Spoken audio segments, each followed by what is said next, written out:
Bonjour! Aujourd'hui, nous allons voir comment créer une leçon avec Scratch Junior, une application gratuite qui touche aux attentes de mathématiques et la pensée computationnelle. Nous allons nous référer au programme cadre de mathématiques. En particulier, nous allons voir la position et le déplacement. L'élève va identifier, effectuer et décrire des translations.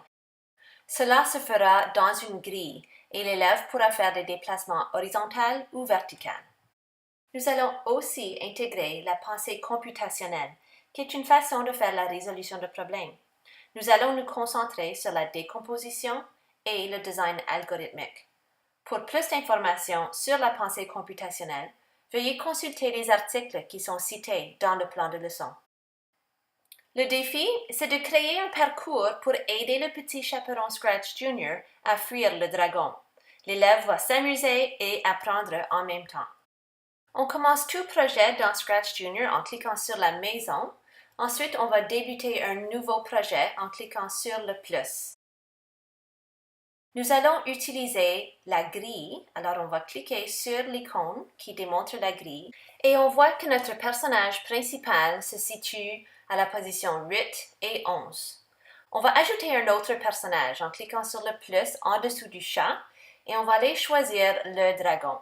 Ici, le dragon va prendre la place du loup dans l'histoire du petit chaperon rouge, qui pourrait être intégré à notre unité. On va changer la position du dragon juste en le glissant avec notre doigt sur la tablette. Et là, on va le rapetisser. On va utiliser un bloc violet et on va tirer sur le bloc rétrécir et on va le tirer en bas.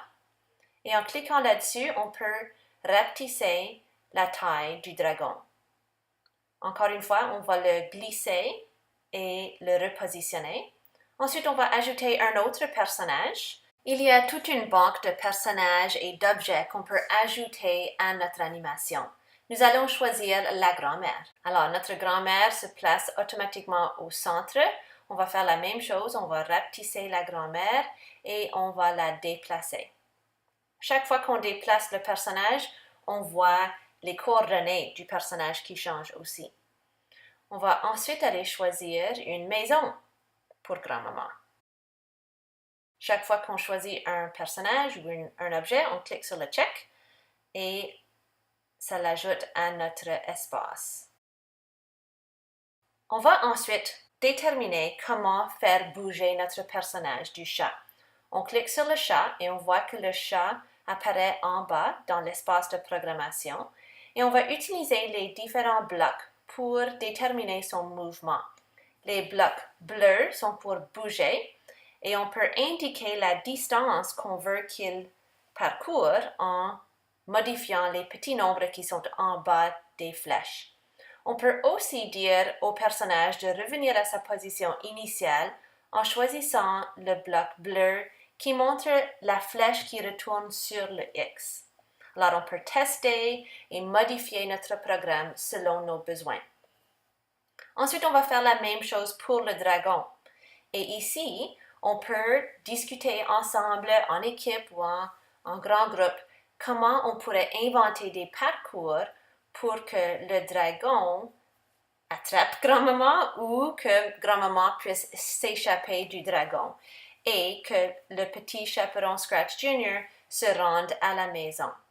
Alors ici, encore une fois, on peut utiliser les blocs bleus pour faire bouger notre personnage. Le mouvement est déclenché par le bloc jaune avec le drapeau vert.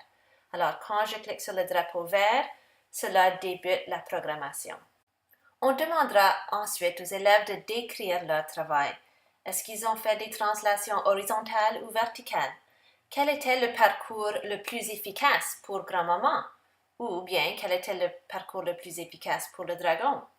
Ils pourront jouer avec les différents personnages et modifier l'histoire selon leur intérêt. On pourrait vraiment voir la créativité des élèves qui ressortent avec cette activité. Pour présenter le travail en plein écran, il faut simplement choisir l'icône du plein écran qui se situe à côté de la grille. On pourra voir l'animation sans les blocs de programmation et sans la grille et les coordonnées. Comme activité de littératie, on pourrait demander aux élèves de rédiger leur histoire ou de raconter l'histoire oralement. Vous pouvez utiliser Scratch Junior pour plusieurs différentes matières et en même temps, vous seriez en train de modeler la pensée computationnelle avec vos élèves.